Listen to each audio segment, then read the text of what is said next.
Session court के द्वारा जो फैसला सुनाया गया, जो सजा दिया गया है, वो भी जमीन कब्जा विवाद में, वो जानना आज आपके लिए बेहद जरूरी है। उसके बाद आपको पता होना चाहिए कि हाई कोर्ट का भी फैसला आया और उसके बाद सुप्रीम कोर्ट का भी इस मामले पे फैसला आया है। और उसमें जो है कि जमीन कब्जा विवाद में लाठी का प्रयोग। देखिए, अगर मान लेते हैं कि आपके पास कोई भी संपत्ति है, आप ग्रामीण क्षेत्र में रहते अगर हैं या कहीं भी शहरी क्षेत्र में भी रहते हैं, लड़ाई अगर मान लेते हैं दो गुटों में, दो लोगों में अगर शुरू होता है तो सबसे पहले वो लोग क्या लाठी डंडे इसका इस्तेमाल पहले करते हैं। मतलब क्या, लड़ाई में एक तरह से उसको निकालते हैं, उसको लेकर जो है लड़ने का प्रयास करते हैं, जिस तरीके से आप यहाँ पे देख सकते हैं। तो इसमें होता क्या है कि सीधी सी बात है कि आप उसको डराने के लिए ऐसा कर रहे हैं कि मान लेते हैं आपकी संपत्ति है और उसको मान लेते हैं कोई किसी के द्वारा गलत नापी किया गया संपत्ति का, ठीक है। तो अब वो संपत्ति अगर आपका कब्जा करना चाहेगा तो उस केस में जो है आप उसको रोकने का प्रयास करेंगे और उसके जो अगेंस्ट में अगर कोई लाठी लेके निकलता है, डंडा लेके निकलता है, तो आप भी निकलने का प्रयास करेंगे, ठीक है। तो उसमें आज जो ये मामला है बस इसी से संबंधित है, जिसमें पहले सेशन कोर्ट का फैसला आया, उसके बाद हाई कोर्ट का आया, फिर सुप्रीम कोर्ट का आया। पहले देखते हैं सेशन कोर्ट में क्या हुआ। दो गुटों में विवाद शुरू हुआ। मामला ये छत्तीसगढ़ का है। इसका जजमेंट आपको ऑनलाइन भी मिल जाएगा, ठीक है। इसमें एक व्यक्ति द्वारा जो है, यानी आप देख सकते हैं, उसके द्वारा एक दूसरे व्यक्ति पे जो है डंडा से प्रहार किया जाता है।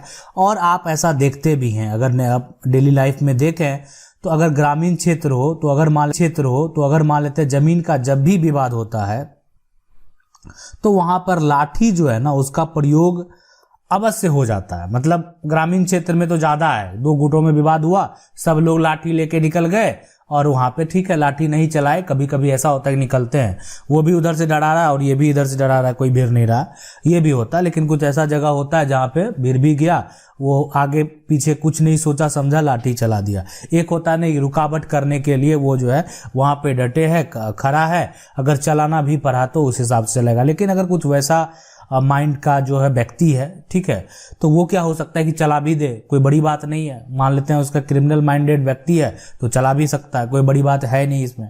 तो उस केस में अगर मान लेते हैं लाठी का कोई प्रयोग करता है तो हो सकता है कि दूसरे पक्ष को चोट भी आएगा। स्वाभाविक है, आप लाठी चला रहे हैं, कहाँ लगेगा, सर पे लगेगा क्या कि उसके पैर पे लगेगा, तो ये तो यहाँ पे है। लेकिन अगर सर पे है तो हो सकता है कि उसकी मृत्यु भी हो जाएगी। तो यहाँ पे सेम वैसा ही हुआ कि जमीन का विवाद चल रहा था और विवाद में जो है विवाद चलते चलते जो है लाठी का प्रयोग जो है किया गया। और लाठी का प्रयोग करने के बाद जो है जैसे ही किया गया, दूसरे व्यक्ति के सर पे चला दिया गया। मतलब जो व्यक्ति आरोपी है, अगर बात करें तो ये जैसे जुगत राम है ना, जुगत राम, ये मामला जो है एक तरह से इसमें जजमेंट हुआ। और आप उसको ऑनलाइन जो है ढूंढ सकते हैं, आपको ये जजमेंट भी मिल जाएगा। तो इसके द्वारा जो है एक व्यक्ति पे वो एक तरह से सर पे प्रहार कर दिया गया। सर पे प्रहार करने के बाद जो है यानी सर पे अगर चोट लगने के कारण जो है दूसरे व्यक्ति की जो है मृत्यु हो जाती है। तो अब तो यहाँ पे मामला जो बनेगा वो मर्डर केस का बनेगा। तो स्वाभाविक है, अगर किसी दूसरे पक्ष के लोगों को चोट आया या हो सकता है कि चोट आने से उनकी मृत्यु हो जाती है, तो यहाँ पे तो मर्डर केस होना ही है। यहाँ तो हाफ मर्डर केस होगा नहीं, फुल मर्डर केस हो जाएगा, इसलिए उसका मौत भी हो गया।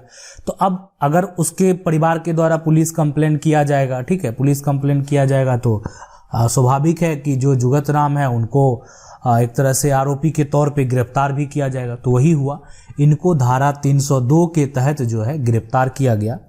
बल्कि जमीन संपत्ति मान लेते हैं इन्हीं की है और ये अपना बचाव कर रहे हैं, ठीक है। लेकिन फिर भी बचाव में इन्होंने प्रहार किया और प्रहार में जो है दूसरे व्यक्ति जो है सामने वाले, उनका सर फूट गया और सर फूटने के चलते उनकी मौत हो जाती है, ठीक है। तो हमारा कानून क्या कहता है, इस बात को समझना आपके लिए बेहद जरूरी है। तो इस मामले में होना क्या था, जो जुगत राम हैं तो उनके खिलाफ जो प्रशासन के द्वारा, पुलिस के द्वारा धारा जो है यहाँ पे 302 के तहत जो है मामला दर्ज किया गया कि इसलिए मर्डर केस का मामला हो गया। तो धारा 302 के तहत मामला जो है यहाँ पे दर्ज किया गया और उसको एक तरह से जो है जेल भेज दिया गया। ठीक है, जेल भेज दिया गया। और प्रक्रिया यही होता है कि ऐसा नहीं थी कि पुलिस अगर आपको कोई भी मामले में अरेस्ट करेगी तो उनका बस प्रक्रिया वही है कि उनको अपना जो पेपर है, डॉक्यूमेंट है, चार्जशीट है, मतलब तैयार करके क्या मामला है उस मामले में उसको जो है जेल भेज दिया जाता है। कोर्ट में वहाँ पे जो है वहाँ पे पेश करना होता है। उसके बाद जो डिपेंड करता है कि अगर अब हो सकता है कि पुलिस के द्वारा जांच के लिए कि और क्या मामले हैं, वो कोर्ट का मामला नहीं होता है ना। पुलिस जांच कर रही है, कुछ पूछताछ करना हो तो उसके लिए अपने रिमांड में उस व्यक्ति को ले सकती है या उसके मांग जो है वो कोर्ट से जो है कर सकते हैं। तो ये अपना उनका मैटर है। लेकिन हुआ क्या, ये सेशन कोर्ट में मामला चला। अब तो यहाँ पे इस केस में अब इनके द्वारा तो अब ये इसकी मौत हो जाती है तो इनके जो भी परिवार के लोग हैं, ठीक है, इनके परिवार के जो भी लोग हैं वो तो उस पर अब कानूनी कार्रवाई जरूर करेंगे। तो इनके परिवार के द्वारा जो लड़ाई लड़ी गई उसमें जो है यहाँ पे जुगत राम को उम्र कैद का सजा दे दिया गया। यानी जुगत राम को जो सजा दिया गया है ना, ये जमीन विवाद में, कब्जा विवाद में, वो उम्र कैद का दिया गया। लेकिन ये सिर्फ सेशन कोर्ट का जो है यहाँ पे मामला है। ठीक है, यानी ये जो है यानी जो कोर्ट का एक तरह से हुआ तो ये सिर्फ यहाँ पे सेशन कोर्ट का उम्र कैद। लेकिन आगे और भी न्यायालय हैं, ऊपरी अदालत है। तो उस केस में अब जुगत राम के जो परिवार हैं वो भी आगे जा सकते हैं ना। ऐसा थोड़ी कि वो आगे नहीं जा सकते हैं, वो भी जा सकते हैं। उस जुगत राम को बचाने के लिए उनके परिवार के लोग जो सेशन कोर्ट से ऊपरी अब अदालत है वहां याचिका दायर कर सकते हैं। ठीक है, मान लेते हैं इस कोर्ट का निर्णय हो गया। अब इसके ऊपर जो कोर्ट है, हाई कोर्ट है, वहां पे जो है जुगत राम के परिवार याचिका दायर कर सकते हैं। अब उसके बाद आगे का भी ऑप्शन है। ठीक है, तो वही हुआ। चलिए देखते हैं उसमें क्या हुआ। तो यानी जुगत राम के परिवार के द्वारा जो है यानी मामला कहाँ गया, हाई कोर्ट में। अब हाई कोर्ट जो है, जब आप हाई कोर्ट में याचिका दायर करते हैं, मतलब जो आपका पुराना जो एक तरह से है उस कोर्ट के जो है यहाँ पे अगेंस्ट आपका ये रहता है कि याचिका की वो जो फैसला दिया गया सही नहीं दिया गया, उससे आप संतुष्ट नहीं हैं।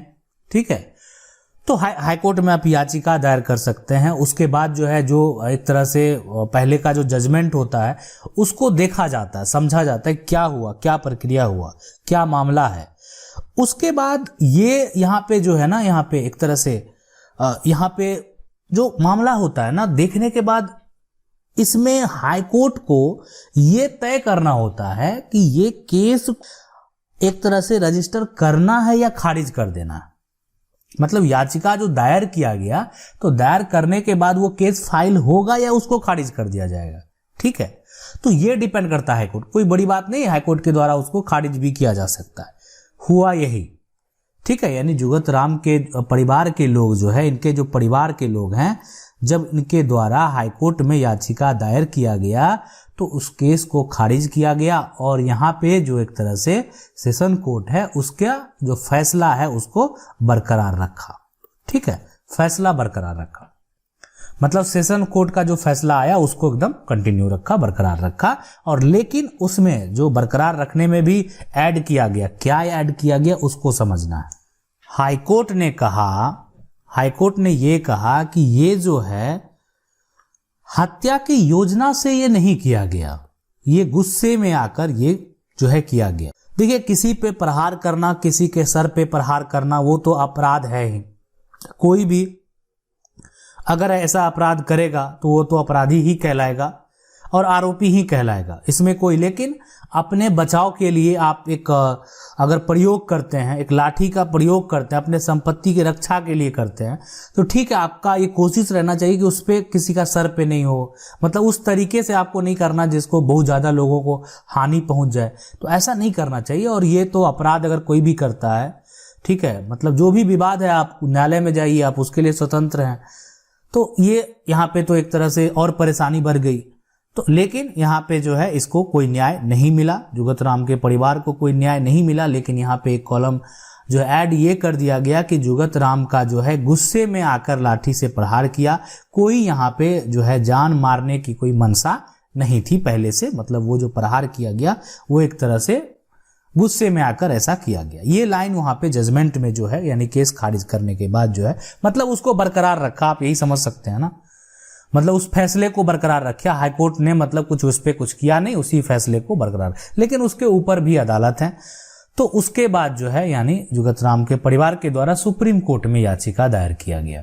तो जब इनके द्वारा सुप्रीम कोर्ट में याचिका दायर किया गया तो सुप्रीम कोर्ट के जजमेंट में क्या सब हुआ उसको जानते हैं। सुप्रीम कोर्ट में ऐसा कहा गया कि ये जो लाठी है ये कोई हत्या करने का हथियार नहीं है, ठीक है। ये जो लाठी है ना ये ऐसा कोई हथियार नहीं है, इसको कोई हथियार नहीं कहा जा सकता है। लेकिन और ये कहा गया कि लाठी जो गांव के लोग हैं वो उनका पहचान है, ठीक है। तो अगर इसको जो है ना अब क्या किया गया जजमेंट में कि पहले जो हत्या का आरोप था उसको ज्ञानतन हत्या में बदल दिया गया। और आपको पता होना चाहिए इसमें इसको बरी कर दिया गया, मतलब जेल से जो है रिहा कर दिया गया। इस पर जो है आरोप जो था उससे बरी किया गया, इसलिए कि ये जो प्रहार किया था एक तरह से मतलब एक गुस्से में आकर हुआ और इसका कोई इरादा नहीं था ऐसा करने का, अपना बचाव करने में, ठीक है, उसको ऐसा जो है हुआ। लेकिन इस जजमेंट से आप जो है क्या समझते हैं वो आप हमें जरूर कमेंट करके बताइएगा। हो सकता है सभी लोगों का अपना सोचने का तरीका अलग अलग होता है। आशा करते हैं वीडियो अच्छा लगा होगा। वीडियो अच्छा लगा वीडियो को लाइक जरूर कर दें, चैनल को पहली बार देख रहे हैं सब्सक्राइब करके जो बेल आइकन है उसको जरूर दबा लीजिए। मिलते हैं अगले वीडियो में, तब तक के लिए जय हिंद।